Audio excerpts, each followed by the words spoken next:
Hi, my name is Colette Rabba and I'm with Orion Realty. I'm a residential real estate broker in the GTA West, an income property specialist, and an investor myself. The reason why Araceli and I like to do this show is because we're both investors and we love to give great information to viewers and listeners just like you.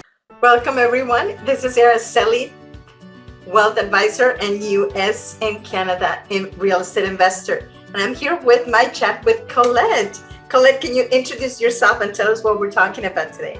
Yes, and my phone just started ringing, so I'm sorry for the buzzing, but it's okay. I will answer it later because this is important. Yeah. My name is Colette. I am a real estate broker with Orion Realty, and I am in the GTA West, and I sell houses, but I also maybe would buy a cottage if it's in the GTA West, because that's what we're talking about today. Yeah. So even though you might not be in the GTA and you are looking at cottages or cabins or other properties that are in rural settings, this is the show for you. This is very interesting. It is very interesting, and houses in cottages, let's just call them cottages, or houses outside of cities are built very different than cottages, are built in different times than cottages. You might find a cottage that's 150, 200 years old and it's still standing. Yes. But it's very different in the sense of not just how it's built, but also the utilities, let's call them utilities. You might not have access to the city water, you might not have access to Wi-Fi, you might have not access to a whole bunch of things. No Wi-Fi? Oh no! Can you believe it? It's crazy. No. Anyway, so we just put together a quick little show for you today because there are three things that we think are very, very important to think about and know about before you go and say, oh, I'm going to go crazy and, multiple offer situation and put an offer in a cottage and you have no idea how different it is. Absolutely. Can I share my screen with you? Yeah, so share your screen. I just wanted to say something that if you don't have experience, I don't have a lot of experience with cottages, that's why we wanted to talk about it. Colette has a lot more experience about cottages, and we want to show you a few things that we think that it's important for you to look at. This is what we want to talk about because cottage investors, or just people, we're all investing in cottages. That's the whole point. It doesn't matter if it's for you or if it's for Airbnb, but it is an investment and you really have to watch out for things. And you're absolutely right. Take it from me. I am my worst client. I bought my own cottage. I represented myself.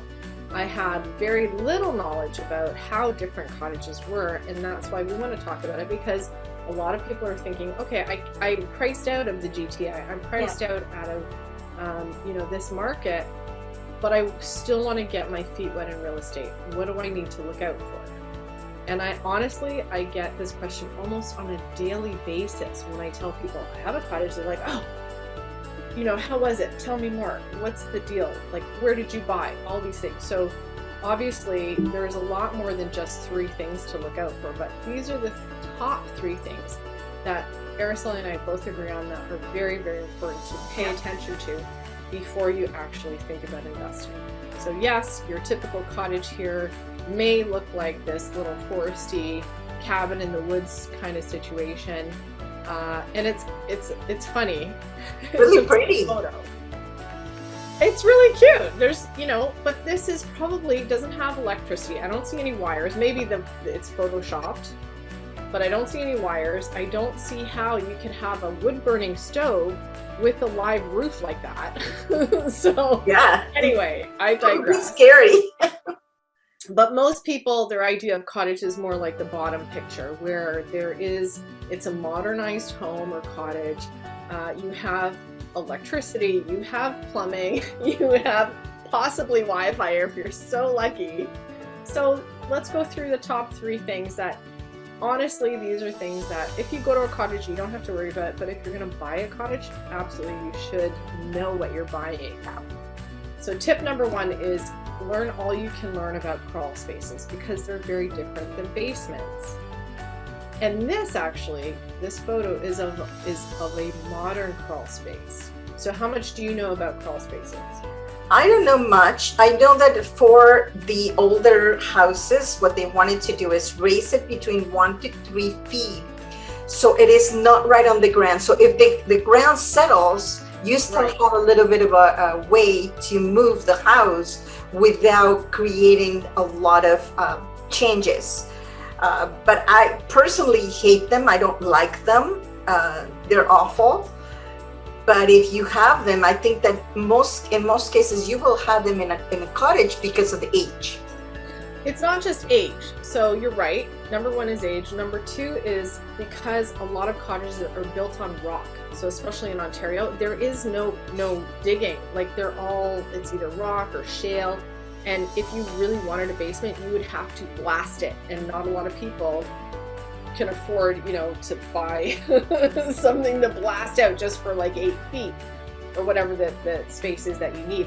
Also because cottages are usually close to water. You can't dig down. The water table is way too high. You're going to have flooding. So even if you're not right on a lake or a body of water, you still probably won't be able to dig down. So you'll see a lot of crawl spaces in cottage country.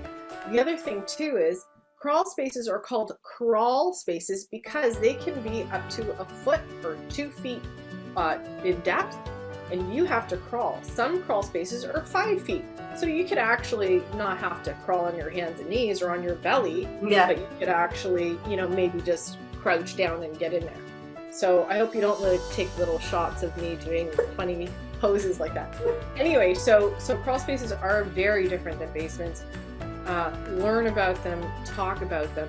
The foundation too is very important. So this picture is a funny picture. Number one, it looks like they're poured footings and it's a poured foundation. So that the space in between where the wood meets the concrete is solid and it won't have critters come in. That's the other thing too with crawl spaces. Number one, the bad about crawl spaces, heat loss like crazy unless you insulate it. You can insulate the floor, but it's still not like a basement. And number two, critters. Critters will love this space because it's like this beautiful open concept. Yeah, that's what I was gonna say. Right, and nobody's bothering you. Beautiful loft. Right, it's a beautiful space for them in their apartment. So critters are a problem in the country too, usually because it's cottage country and there's critters all the time, big or small. So it's wildlife, right? We're not supporting wildlife here. We want a secure space for us. The nice thing about crawl spaces are that it'll keep your there's no basement, so it's always going to be dry and you're going to be above ground. You're not going to be sitting on the ground. So you want a crawl space if that's your only option. And there's many choices of how to do a crawl space. But if you buy an existing house, make sure you get in there. If you can't access the crawl space, run away. Run fast. You could have termites, you could have critters, you could have all sorts of problems. You do not want to buy a property that does not have a access panel or access little space to get in and at least look and see.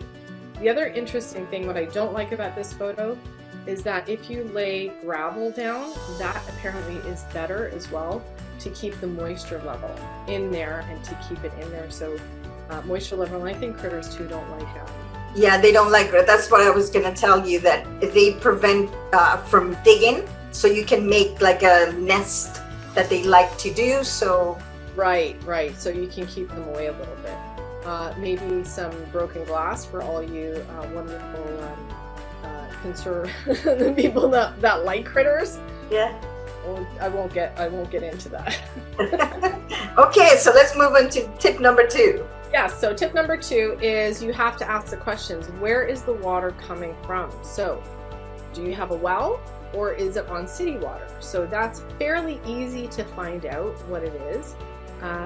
It is different than a septic system. So well water is water coming in, city water is water coming in. A septic system or a holding tank is the water and the poop going out. So that's the other thing too that people don't realize. Some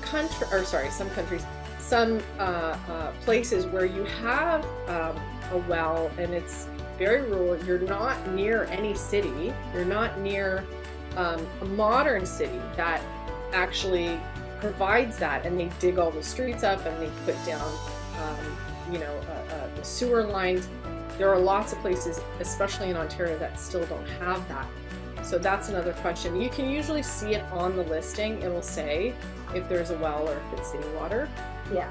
Personally speaking, I'll ask you, what do you think of well water? Well, I actually was going to ask you a couple things on the well water, because I've heard that well water is better than city water. What do you think about that?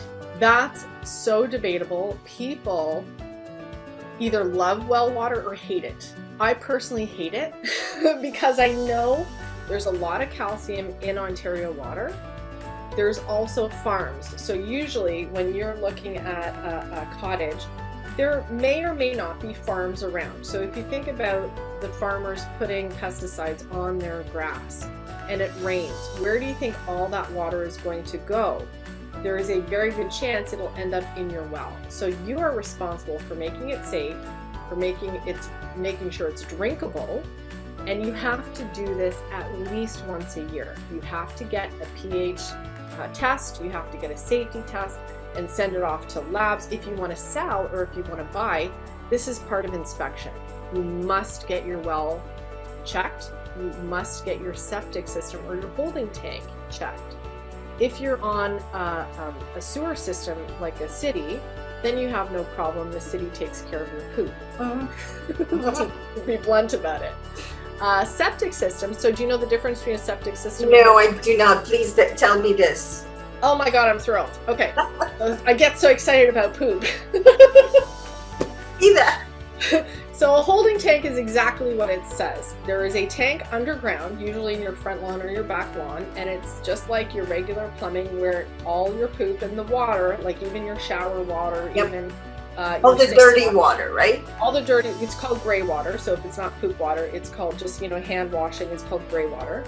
So that goes into a holding tank, and then you have to make a phone call to the guys that pump the tanks and say, hi, I need my holding tank pumped out. They come, it depends on how much you use your cottage. So let's say you do it once a year, and depending on volume. So if you're never there, then obviously your holding tank, they'll give you how big the tank is when you buy it. Get the inspection. They will tell you this is how big it was. This is probably when. You should ask to the owners if they know when it was put in, if they put it in the year, because they all have life expectancies too, right? And it's very expensive to swap out or put in a new septic system or a new holding tank. So holding tank is easy, just a big tank. The guys come with the truck, they put a hose in, they suck it all up, and they take it away and they dump it, and you have to pay for that. A septic system's a little bit different because you still have a holding tank, but then you have, let's say, straws that go out into the lawn with holes, and that's called a weeping bed. So all of the poop it goes to the bottom of the tank, but all of the gray water goes out into your lawn, and you have a beautiful lush garden and a grass, and it's beautiful. So you generally know if it's a septic system, you visit the property in the summer, you can see the grass is growing faster in a spot, or it's greener in a spot. So in the hot summer when all the grass is dead, you have this little patch of green. That's a septic system. Well, this would be like something that you can kind of engineer to have the whole grass. It is, and it's not, because septic systems, like when you pay for it and you have this weeping bed, they have a system saying, okay, you have, let's say, whatever you want to call them. They probably have certain requirements, and they will not be able to do or expand it yet. Exactly, and it has to do with how many bedrooms you have. So the bigger the cottage, the bigger the septic tank has to be, and how much the bigger, like your weeping bed has to be huge. So then you could do your whole lawn if you want that. So, and of course it'll be more expensive. So these are all the things that you have to ask for. I'm no expert, but these are things that when you hire the inspector, you have to make sure if they will inspect the septic system or holding tank, and you have to ask those questions. Sometimes what happens is the septic system, you have an access panel, so they take off like it's either a piece of wood or a piece of concrete, like a patio stone. You lift it up and then you can actually see what's in there. You don't want to jump in, but they usually, and that's how they pump it out. They have their, they come with the truck, and you can also get your septic tank pumped out before you take possession. That can be in your agreement to purchase, to say, I don't want to inherit your poop, go get it pumped, and then the current owners will pump it out. I know, why doesn't everybody love talking about poop? I love talking about it. It's light. Anyways, my point is, ask those questions. Well water, city water, what's the difference? Know that you have to get them inspected and tested. The septic system or a holding tank, know which one it is. Holding tank, you don't want that for a family, because you go through a lot, and you probably can't have a dishwasher, you probably can't have a washing machine, because all that water will fill up your holding tank very, very quickly. So ask those questions. Colette, so I have a question here when it comes down to, let's say that you find out that you have a holding tank. Can you replace it with a septic system? Or possibly. Okay. Because it depends on your ground, first of all. If you can dig down, because a septic tank might be much, much deeper than a holding tank. A holding tank, they can do, let's say, 2 feet high and across, and it's still a volume. You can have a lot of volume, but you don't have to dig all the way like a septic system. A septic system is also on gravity, so the septic system has to be higher than the weeping beds, and they go down into the lawn. So there's, you'll see septic systems sometimes, or most of the time, you'll see it's a hump in the lawn, and then you'll see it has to be lower for the weeping bed to be lower. So gravity will actually do the work for you. Yeah. And there, you sometimes. So this picture too is interesting. So this picture is actually of a well, and why I like it is because they actually have a pump, and that is run by electricity. And you can do the same thing with the septic system, where if you don't have that gravity, you can actually hook it up to a macerator, which actually makes your poop smaller. And you can also have an electric element that will actually force it out into the septic system if you don't have that gravity working for you. But gravity is great. We love gravity. This is a really in-depth. So basically what we want to give you, we don't want to give you all the technical details, but it's just to watch out for and see, when you are actually looking at a specific cottage, what would be your options, right? Because I believe that because the water, it depends where you are as well, right? And how developed the place is, how far is it from a city, all those kind of things that you may not have an option to change anything. Right, and there's something else. So this picture is actually an aquifer. So they've tapped into the natural water that's underground. There's also something called, I forget what it's called, but it's like, I'm sorry, I don't want to say a holding tank because that's the poop. There is a tank that you can get from a company that they will come and they'll fill it up. And you have this tank and it's underground. It's like a well, but it is water, pretty much city water. So you can have, the best of both worlds. You have your tank. Oh, that you're talking about a cistern, right? Cistern, thank you. Cistern. Exactly, that's it. So cistern. Those are very, very popular in Mexico. Okay, thank you. Yeah, and they're usually on the roof, aren't they? You can either have one in the, actually it's a double system. You have a hole in the ground that is usually cemented. So you have that where they deliver you water. Like a well. And then you have a pump to another tank in the roof that is going and that heats it, because the sun, it'll heat the water. Absolutely. Yep. So there's a whole bunch of things. Canada's a little bit different. It's usually underground. And but this is the thing, you have to ask the questions. That's all. We just want to say these are the things that if you want a cottage, there are the things that you want to ask. Yes, cistern, thank you. I should remember that. It's like cistern, right? Okay, and the last tip is your heating options. this is another thing too. If you're not near a city, you won't have access to what we have is a typical furnace is a forced air gas, which means natural gas. Yeah. So we all take it for granted that, oh, okay, we're on natural gas, like what are we gonna do? But when you're in a rural community or in a cottage or, you know, you might not have these options.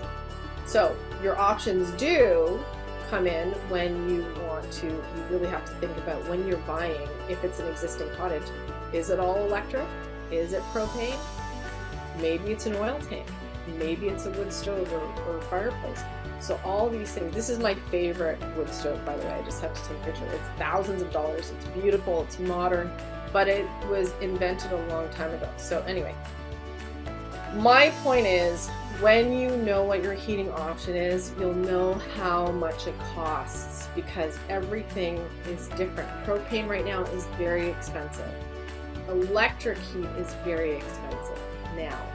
Oil tank, you gotta fill it, and then how long is it gonna last you? Yeah, I don't know.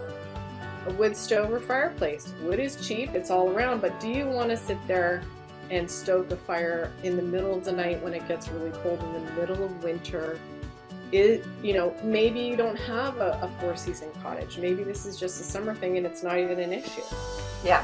Well, that's what I was going to mention, that depending on what the usage is, some cottages actually, they are just meant to go there for the winter time. So you're going to have this particular heating option would be a very important thing for you.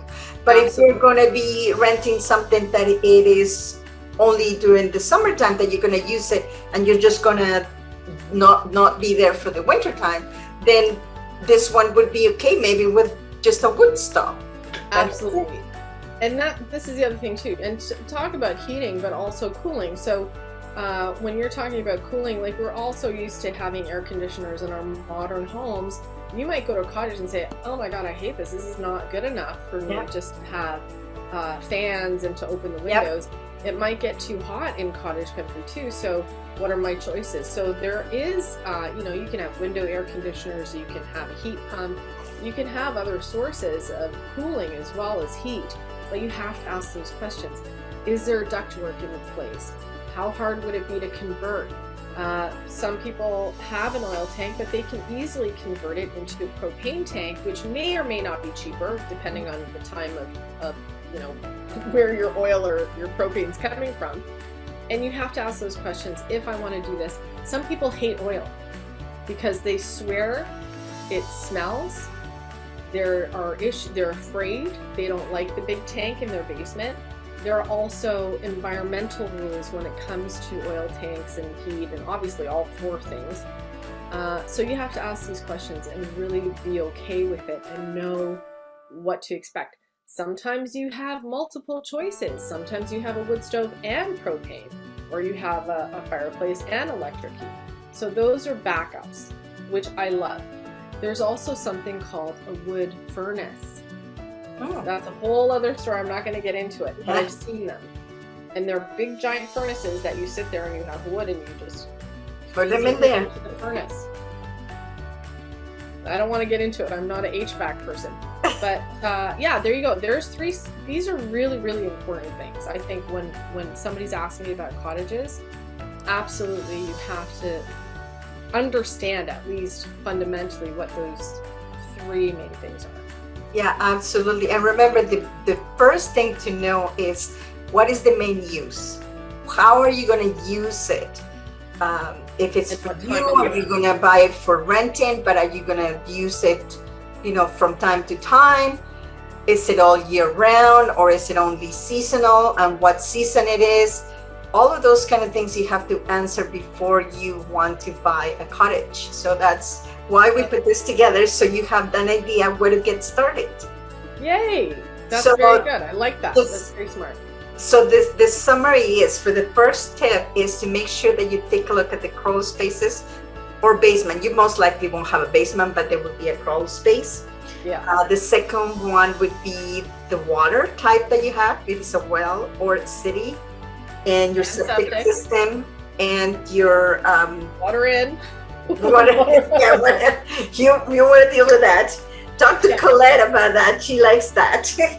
And then number 3 is the heating system. So, and then of course, the age of the cottage, all that kind of thing you need to look at.